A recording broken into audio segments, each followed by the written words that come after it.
Hey everyone, welcome back to Red Lipstick Reality. I know I took a week break. I'm sorry, you guys. Part two was so lame to me. There were only a few things that honestly stood out for me, and I didn't feel motivated to make a video, unfortunately. Also, I have been incredibly sick. Bear with me if I have some coughs through this. Excuse me. I've been dealing with bronchitis. So many people are sick out there. I hope you guys had a happy holiday, happy new year, all those great things. But let's get into what's going on. The one thing I did want to talk about, though, that was in the last week's tell all, or not last week's, but the week before that, before the holiday, is that I was really upset about Suki's poor journalism, especially with her being a very seasoned veteran journalist. When they brought up to Christine the issue with her apparently at some point being upset with Cody that he wanted to reconcile with Mary and how she was the reason why he didn't go through with that. And I thought it was really irresponsible of Suki when she approached Mary about the whole scenario, how she said that Robin knew about this story and she'd heard about it, or she knew about it, but she didn't give the logistics as to how Robin heard about that story. Robin heard about that through the grapevine. Like, she was told secondhand. She wasn't physically there to witness anything, so she really has no evidence that that even occurred. On top of the fact that Cody's story was all over the place when it came to that scenario, so you knew he wasn't being truthful with what he was saying. So Suki, I was just really, I don't know, I was very disappointed in her with that. I hope she never does that again. She did do better in this episode 3, but once again, for her to be such a strong woman, like, if you have seen Sukanya in all of her other journalistic endeavors, she's like that strong, powerful woman. And it just felt like she let Cody walk all over her in this interview. And it was really unlike her as a journalist. And I almost feel like they told her, you can be you, Suki, but you can't be you. Like, you need to, because we're gonna lose Cody. And I don't know what's going on in the back end, but I need a producer leak to tell us that Cody put some ridiculous stipulations on what was going to happen, because his behavior, in my opinion, demonstrated somebody that had put unrealistic expectations on what this tell all would be, and he stipulated whether or not he would show up for it based off of what they asked him. And honestly, I don't know if the tell all was really in the contract in a specific way. Like, I feel like something's fishy with the contract and these tell alls by by the amount of shenanigans that Cody was able to get away with. You guys let me know what you think in the comments if you think something is fishy with how that's happening. But the way he was just able to dominate this interview to me was really off. So I know I put down some notes, you guys. Hopefully I'll be able to cover excuse me, as much as I can. This coughing has been, oh my gosh, you guys know. You've been sick lately. You feel me. It's not been our best days. It has not been our best days. But I'm so glad you guys came back to watch my videos. So let's talk about the beginning. So we had seen a little bit of the clips, because they released like these clips, which I kind of like the clips because it does get me motivated, I guess, and excited to watch the episode when it's coming up. But I also hate the clips that they release throughout the week coming up to the show release, because it almost just tells too much about what's going to happen. And then it kind of loses some of its luster and its excitement. But they did release the clips of him looking at his watch. And, we saw him in the last clip, him acting like he wasn't going to answer any questions about Robin. And I don't know. It's interesting to me that it almost feels like him and Robin have had a conversation where they're trying to recreate this narrative, and they are trying to clean up what's happened over the years. And his response in doing that, his strategy in doing that, is to not speak about Robin, but also speak about Robin. And he almost uses her as like he talks like her about her as if she's like a ghostwriter to this story. Like, he doesn't really want to say her name in any type of context. He won't say Robin. He'll say, I have somebody, or I have a wife, or he always uses everything but Robin's name. And everybody knows who he's talking about. So it's really frustrating, this whole I'm not going to talk about her narrative, when you talk about her all the time. You just don't say her name.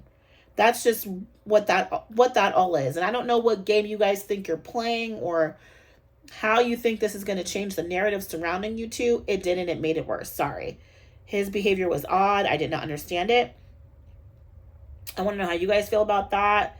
I also noticed Robin's facial reactions when watching the video of Christine talking about her being the favorite wife. She really didn't have much reaction. She had like a small smirk at one part, and then that's about it. And I'm just like, if you're so heartbroken and devastated about the ending of your sister wife experience, when you would hear another wife say Robin's the favorite, honestly, it should create a level of pain in you, because no wife should want to be a favorite wife. Every wife should want all the wives to be equal, because honestly, in these type of scenarios, the only way a plural family is going to work is if all the wives feel as though they're equal. Even if the husband does maybe have a favorite, they'll never know that that he has a favorite. He's not going to treat any of them differently from the others.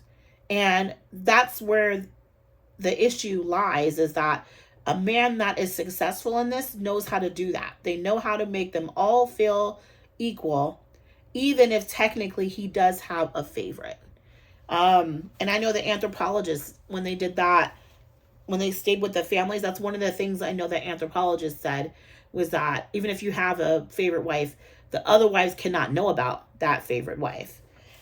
So that's just something that I noticed around that. I don't know how you guys feel about this word loyalty. I don't, I don't know. When I hear the word loyalty, I guess I've always maybe used it in a term that wasn't so my way or the highway, or wasn't so much on so much so that it provides conditions to what's occurring in a relationship. For example, everyone's talking about having unconditional love. I don't believe in unconditional love. I don't think it exists. I do believe, however, that conditional conditions from each party that are met and accepted by each party can create a love situation that feels like it is unconditional, because we have both accepted the conditions of each other and we're okay with meeting those. I think the difference with Cody is he has a lot of conditions to his love, and his wives that do not. And even if they did have them, they have very few. But even those few conditions they have, he refuses to meet, unless and he's more so focused on, can you meet my conditions? Never mind what your conditions are. Your conditions don't matter. Only my conditions matter. And that's how you see the consistent breakdown of these relationships. I mean, we've been using this narcissist word all the time. We hate to use it, but that feels incredibly narcissistic, for it to be your conditions to be the focus and need to be met, and your partner's conditions do not need to be met. And therein lies the issue right there. I think when he brings up Christine wanting more, that's the difference, is that I feel like his other wives didn't really require him, either didn't require him to meet their conditions for them to meet his, or they didn't have many for him to have to meet.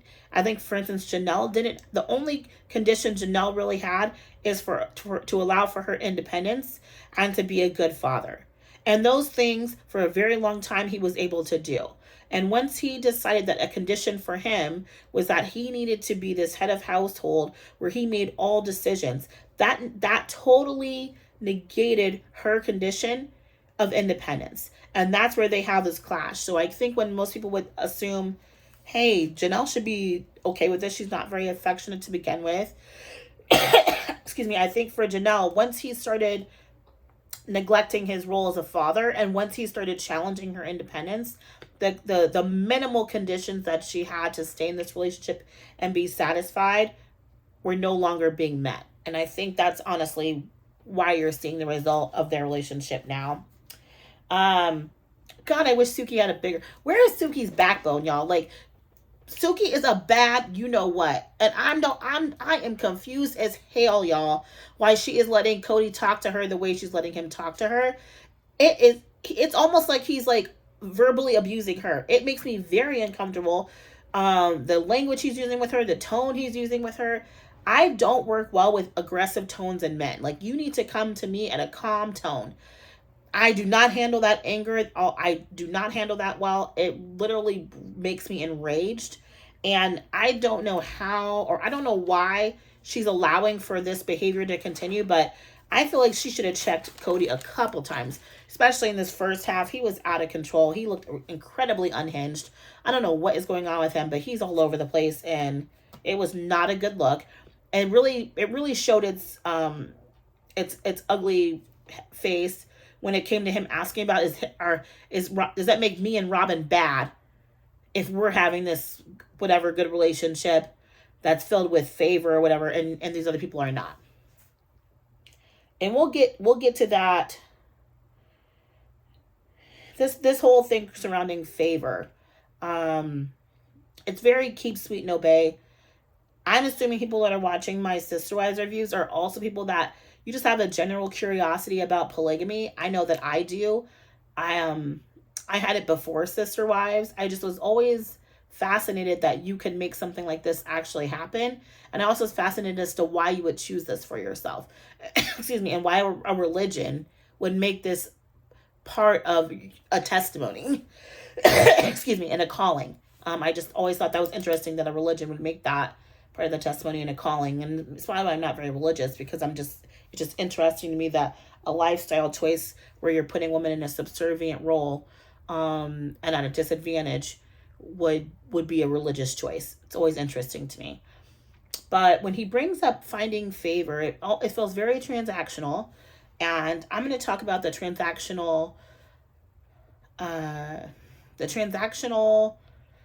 guess, highlight or focus of Robin's relationship with Cody, because I think that word that he used really speaks to the transactional nature of their relationship. And it's interesting.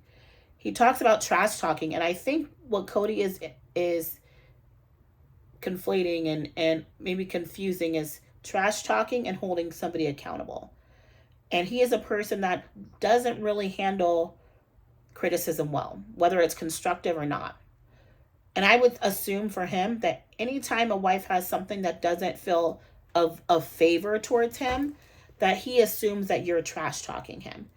Now, are there times where you're just angry? I don't understand what's the point of having sister wives and having this union if you can't speak to each other. That feels really pointless to me.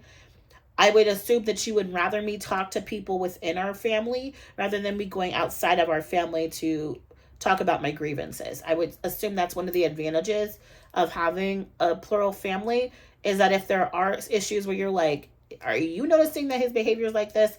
You can go to your sister wife, because maybe you are tripping. Maybe it is something that you're projecting on him. And you could have a sister wife that's like, yeah, girl, that's not my experience.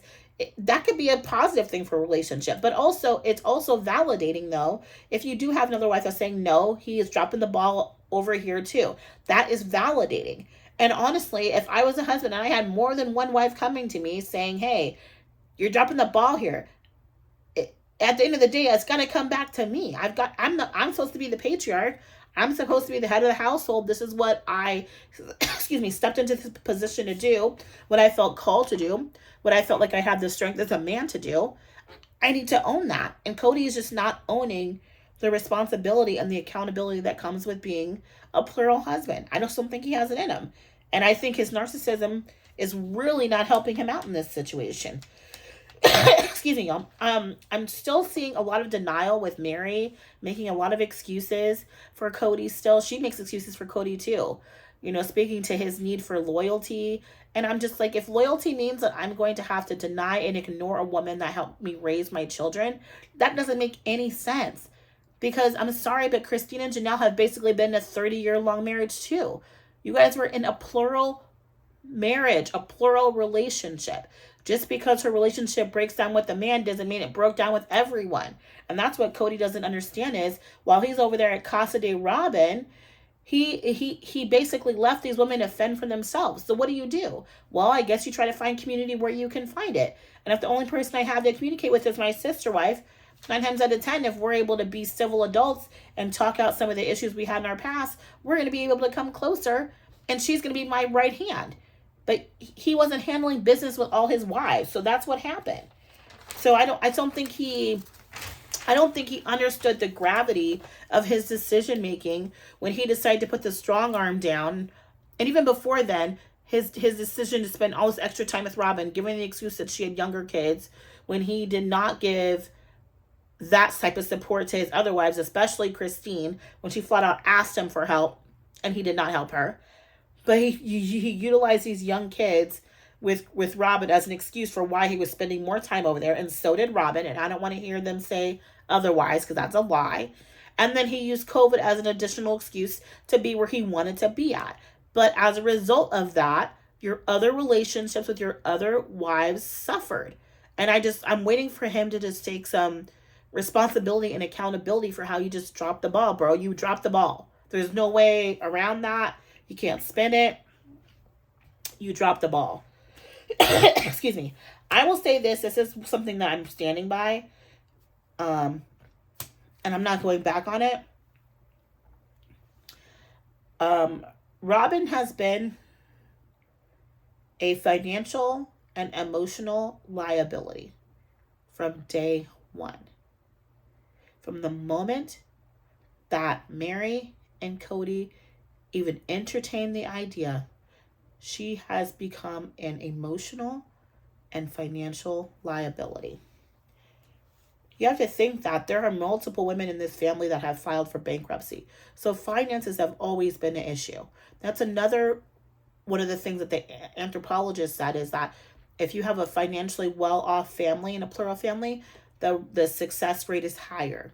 So imagine you being in a position where you are not having a good financial standing. And Janelle spoke to that a lot in the first few seasons about what a struggle finances were, even to feed the family. So if they were already struggling in that one home, they bring on Robin, they help her get a house and help to take care of her pretty quickly. I find that to be incredibly interesting that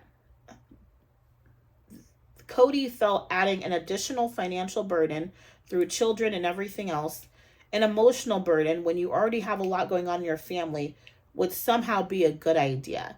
And I knew that Mary and Cody were being selfish in their choices because they waited until it was too far gone before they told Christine and Janelle that they were planning on him taking another wife. So Robin did not have a job. Robin has not had a job. The only job Robin had was My Sister Wife's Closet, which, what are they selling? A piece a couple months, and they're really not that active. And as you can tell, you have to go through back channels to even access the jewelry for purchase. You can't just go to the website. They act like they're shut down, and they're not even shut down, but they make it so difficult for you to order that, that it's not a real job. Cody is selling this merchandise at like gun shows and stuff. It's not a real job. So this woman has not had a job. She hurried up and had some kids so she could utilize having children as a reason for her to continue to stay home, when everybody knows that was that was Christine's job, to be the caretaker. And she purposefully did not allow Christine to take care of her children because she knew if she did that, it would be then her job to go and get a job. And she didn't want to do that. She wanted to be a housewife. But she came into a family setup where there was already a housewife established. We don't need another housewife in here. We need someone that's going to come in here and bring income. And how dare you bring yourself and 3 children and bring no income? How? And then cause all this emotional disruption. So I don't care what anybody says, Robin, from day one, I don't care how you paint it, I don't care what's happened to her after the fact, she has been a financial and an emotional liability since day one, and she continues to be. The fact that she's blaming the other women for the breakdowns of all their marriages, she's bringing up their size, their weight, stretch marks. With all due respect, there's a lot of us women out here where we could take your man at any size. So let's just leave that where it's at. Christine, looks wise right now, is looking a solid 10 years younger than Robin. No shade, but Robin is not aging gracefully. So she doesn't even have that over everybody. I think at the end of the day, she just needs to admit that she has become a yes woman. And that is why she's in the position that she's in now. Bringing up the situation of depriving your husbands, if that is, I guess, sexually depriving your husbands, I'm sorry, but if I don't feel emotionally connected to you at that time, it'd be pretty difficult for me to be romantically and sexually connected to you. So I find it interesting that Robin's trying to give women advice that have been emotionally alienated, and had those things withheld from them, and then trying to tell them that they need to be intimate with their husbands. Okay, girl. Okay. You give me all your advice, and you're on your second marriage. No shade, but Mary and Christine, this is their only marriage. And they were gotten these marriages when they were 19 years old. Okay? You don't, the fact that you're trying to give these women advice, um, give Janelle advice. Janelle's been with this man almost 30 years. They're not newlyweds. So their situation's going to be completely different. And I just feel like Robin never knew her place. And that's the problem, is she thinks she's like the know-all of Cody. I'm like, these women have been with Cody for over 30 years. You have nothing compared to what they have. Nothing. And they had to do this at a large period of time where they were all living in one home, all raising tons of young children. You know, I just think, just, oh my God, the like they said, the counselor Robin, girl, just cut it out. This, excuse me, when they were showing the clips, and when Cody was talking about how I was mad because Janelle was on vacation with Christine when I was suffering from COVID. I just wanted to throw the COVID challenge flag on him. I'm like, you were not dying, Cody. You didn't even have a temperature. You were showing us your temperature. You had a normal temperature. You weren't in the hospital. You just didn't feel good, like everybody else didn't feel good when they were sick at home with COVID. If you would have been in the hospital on a machine and something like that, yeah, I would definitely be empathizing with you in a completely different way. But that wasn't your situation. I mean, it was crazy. I know that guys get a little weirdo when it comes around getting sick, but this guy was using this COVID situation, of which he really never confirmed that he was actually positive of, or that he took the test and the test came back positive. He's just assuming that's what he had. For all we know, he could have just had a bad flu and we wouldn't even know. So I just thought that was really odd. And his whole approach to that, bringing up these little ones. These kids are not little. I'm sorry, but like, he was talking about Truly and protecting Truly. You haven't even seen Truly. There's been times where you went over a month without seeing Truly. Excuse me. Stop throwing Truly in there as if you care about her on the same level as you do Solomon and Ari. You don't. Excuse me. I'm sorry, but you just don't. That was crazy. I will say I'm really proud. I'm sorry, you guys, for the coughing, but I cannot help myself. I'm really proud of Janelle for really just calling out things in this. Like, she just did not hold back. She seems like one of those people where it's like, I'm gonna be quiet until you push me to a point where you really think I'm stupid, and you're really testing my intelligence at this point. And I feel like that's where Janelle is at now, and she's like, Cody and Robin really think I'm stupid. They really think they're going to take me to the cleaners on my money and not really give me my money. And they also think I'm stupid when it comes to interactions and relationships. And I'm not. Just because I'm quiet and I'm not as confrontational doesn't mean that I'm oblivious to what's going on here. And I really like that she was able to call Robin out and did not care about it.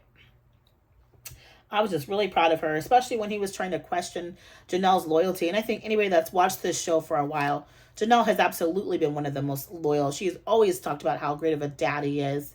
And if she's questioning what type of dad he is, more than likely it's because it needed to be questioned. Sorry, I'm just not sorry about that. That was just something that I kind of immediately noticed. I didn't like that he was like,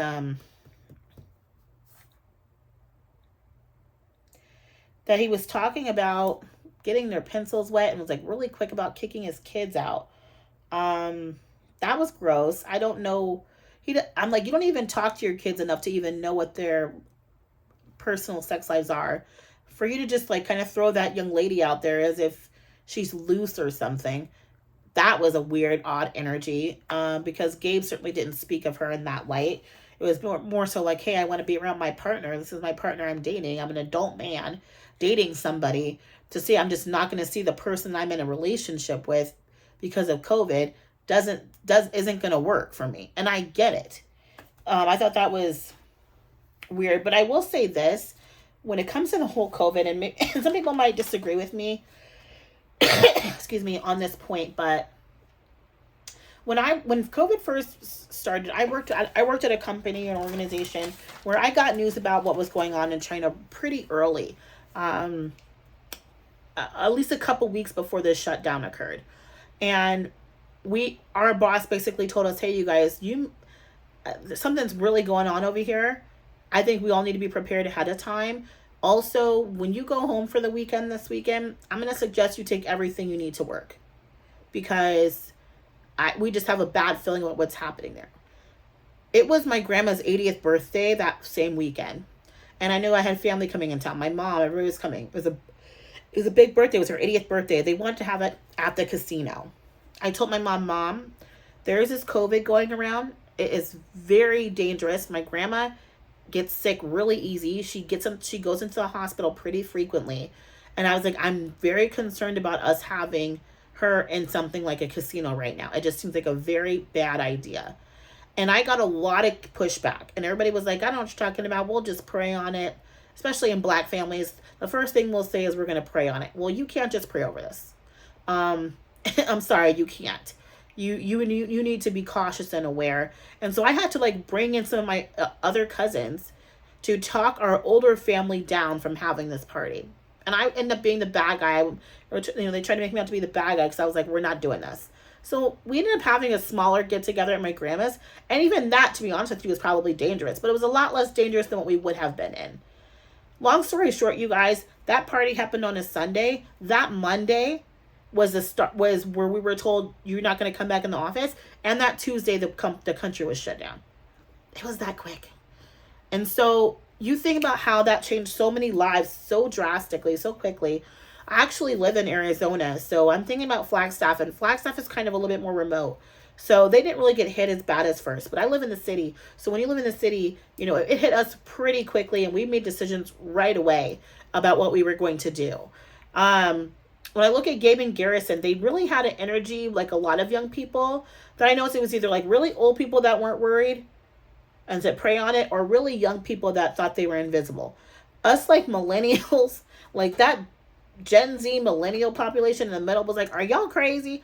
Like for the bulk of us, we were looking at these people like they were crazy.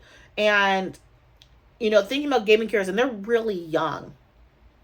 Sorry, not Gen Z. The Gen X millennial population. We're looking at Gen Zs and looking at, some of our boomers and wondering, like, what are you guys thinking? Because we're kind of trapped in that middle. And, Gabe and Garrison are Gen Z, so they kind of almost had the approach, especially living in Flagstaff, it really hadn't hit them as hard. So I think they almost had an invisibility complex when it came around that. So in my opinion, they were slightly disrespectful to both their parents, to be quite honest with you, during that period. But I feel like if they didn't already have resentments towards Cody prior to this, they would have been a lot more receptive to what he was saying. But I think because he was already dropping the ball in his relationships and communications with their mom and with them prior to even COVID happening, is where they didn't really have much respect for him to begin with. Because he was already dropping the ball since they moved to Flagstaff, especially with getting and keeping the family together. So I think Cody hasn't really looked at how that has probably impacted how his family responded to his COVID protocol, because he really wasn't acting like the patriarch before then. And then it's like all of a sudden now you want to be the boss. Now you want to be the patriarch and take control. That doesn't really work. So I was disappointed in Gabe and Garrison when I was kind of watching the beginnings of it, because I felt like they weren't thinking about Savannah and what Savannah needed. Savannah was younger then. She was like a sophomore or something in high school. They weren't thinking about what their mom needed. They were kind of selfish in how their decision making was happening, because they weren't just going to work and coming home. They were also going to hang out with friends, or, and not to say that they weren't semi being safe, but they weren't being safe enough, y'all, and we know this. But I think what made us go on their side is Cody was not being specific and deliberate about what's going on. He didn't call his sons and say, "Hey sons, I totally get it. I know that I have not been as actively present there for your mom as I should have been, or for you guys in this past couple years. It's been a really difficult transition. I really need you guys to get on board with me. What can we do to meet in the middle to make this really safe for all of us?" He treated his actual adult sons like they were kids. And I'm like, you can call them kids all you want to. But when you start paying bills and you're contributing financially to homes and to households, you're no longer a kid at that point. Even if you live with your parents, if you're financially contributing, you're an adult. And I just felt like Cody really dismissed them as adults. And I think that they did not handle that dismissal well, and honestly, neither would I. And in that time period, to find housing was really difficult during that time period because of how COVID was set up and the housing shortage. So I just thought it was interesting that he wants them to be a kid when it comes to them listening to him or abiding by his rules. But he wants them to be an adult when it comes to things like financial decisions and taking care of themselves. Which one is it? It can't be both. So I just thought that was a weird dynamic, and I just felt like maybe that's why they're continued to have a lot of stress, and why Cody's had a lot of stress with his children is because he's not treating these children now as adults with their own minds and their own thoughts and their own bills. And if you don't respect that boundary as your children enter adulthood and start treating them as the adults that they are, you're going to have a lot of conflict. And it's something I've dealt with personally, that I've had to do a lot of work with parents regarding that, especially if you're a child or who's not an adult that has no children. You tend to get looked at differently as if you don't know responsibility, or you're not a full adult. So if you are somebody that's older out there with children that are adults that have no children, please don't treat them like kids. They're still adults. But that's just something I kind of empathize on both sides, because I get what Cody is saying, but at the same time, he just didn't handle that situation right. And I just don't think he's taken full ownership into how he could have really made that so much better, you guys. Especially with Robin, him bragging about Robin with her kids. Her kids had no responsibilities. They don't have jobs. They weren't frontline workers like Gabe and Garrison were. So of course it was easy to tell them, "Hey y'all, if you're staying at the house, y'all can't go out." But they've already limited her kids' exposure to the real world anyway. So it wasn't a stretch for them. The other moms have been pushing their kids to go out into the world and to really, experience that. And Robin has not. Robin's been holding her kids like this, because as long as she has kids around, it makes her look younger and appear younger to Cody and more fertile, like the image of fertility, which makes him happy. And also makes him feel like some kind of savior, which is interesting. Excuse me. I don't know how y'all felt about this whole conversation about being the best customer. It's interesting that she would be the person referring to somebody as a customer. And I guess he technically would be a customer to her because she has no job. He is her job. These other women are taking care of their own mortgages, their own bills, their own households. So how are you going to tell me that not only do I have to do all that, but I have to treat my husband as a customer that's not paying me in affection and acts of service and quality time? He's not paying me in any of those forms, but I need to treat him like my best customer, although he is not providing any of those forms of payment that I would require. Robin, do the math on that one, Robin. The form of payment he's providing, Robin, is security and financial security. And a dad to her kids. He's providing her quality time. He's feeding her love languages, which is why she's able to make him her best customer. He has no desire to feed the love languages of any of his other wives, and therefore, I'm sorry, he's not a customer to them, and I don't think he should be. No shade, but I don't know. I think that's interesting. So Suki asked if they think they'll bring on a new wife, and I love how Christine said, there's no way, they don't have the capacity. And it's interesting, she said she talked to Janelle about that and basically told Janelle, he doesn't have the capacity to be a plural husband.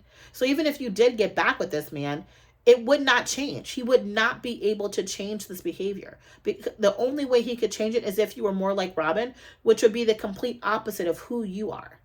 It would never work. It's not going to happen. You hate to have those conversations because Janelle is religious and she does really believe in that calling. And it's unfortunate and sad that he does not have the capacity to fulfill that calling for you to her. I honestly feel like she'd be better off going into another plural family with a man that actually could fulfill that calling. Cody, he's just not built for polygamy, and he just won't come out and say it. He kind of dances around it because he wants a financial stability and cushion from Janelle because he knows he owes her a lot of money.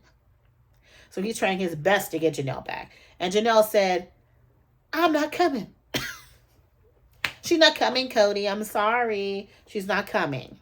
So I'm loving that reversal. Janelle is not coming. Excuse me. So yeah, I thought that was interesting. So at the end of the day, y'all, I mean, we got some of the questions we wanted answered. A lot of them were not. I would really more so appreciate if they had a host that just had a little bit more knowledge about the sister wives so that they could, even if they couldn't bring up every single thing, I just wish that Suki would have challenged him back and challenged Robin back, especially challenging Robin when they have the conversation about Coyote Pass, which they didn't, in my opinion, have a long enough conversation about the money. But when Robin talks about leaving her out of it, I'm like, Robin, how can you be left out of a financial decision where your name is on 60+% of the property? You guys made this commitment to Janelle. She never answered that question. Robin never answered the question as to why Mary and Robin had not committed with Cody to pay off Coyote Pass so that Janelle could build her home. She never answered that question. And I wish that Suki would have been like, well, you're in a home that you guys own. How do you think Janelle feels not having a space of her own and seeing you guys continuously put off the paying off of Coyote Pass when she has invested her own money into you having a home to call your own? And I'm like, you didn't need to watch 17 seasons to know that, to be able to ask that question. So I just feel like that's where some failures were at, where there were some areas where even if you didn't know as much about Sister Wives, even if you just watched this last season, you could have pushed back on a lot of these arguments and a lot of the things that Cody and Christine were saying, and frankly, Mary too, because she was just, I'm like, give me a break, Mary, you know. I've never been so confused by somebody in my life. Like, Mary is so confusing, but anywho, I just thought there were lots of opportunities for Suki to push back, and she did not. So I don't know if there are some areas that maybe you guys want me to discuss. I might like kind of pick out something like one specific topic, and kind of break down all three of these videos and just like pick out. Maybe I'll do a couple of videos, like a video about like my top 3 highlights, over the full spread of the tell-alls, or why I think things happen. I don't know. I'm going to try to put together some little short videos to do that. I do want to also say, if you haven't subscribed, you guys, please subscribe, like the video, share it, leave a comment. That really helps me out to growing my channel. I am growing 1 subscriber at a time, so thank you for all your help with that. But I did want to say that they have a, Seeking Brother Husband, I believe it's called, coming up. It looks so messy. And I have to review it. So, if you guys are interested and you think that that's going to be something you want to watch, part of the TLC mess of a family, I think I'm going to review that show too coming up next. So that's something to kind of tie us over. And then hopefully Seeking Sister Wife will come back. I really want to do Seeking Sister Wife. I've been following the Epps and the Merrifields. And what was the other one? What's his name? The Davises. I've actually been following them all online in this break time. So I'm hoping they're recording again, because the Epps are like dating, what's her name? That was with the Snowdens, Crystalline. That's his new, one of his new partners. So I'm curious if they are doing a new season, how that even came to be. They seem really happy via Instagram. So I don't know. That'll be really interesting. So I'll definitely be looking into that. But yeah, thank you guys so much for joining me. Just had a chat with you. It's always so much fun talking about Sister Wives, this TV show. Who would have thought we'd get so obsessed, you guys, with polygamists, right? Anywho, I will see you guys soon. Thanks for joining. See you later. Bye.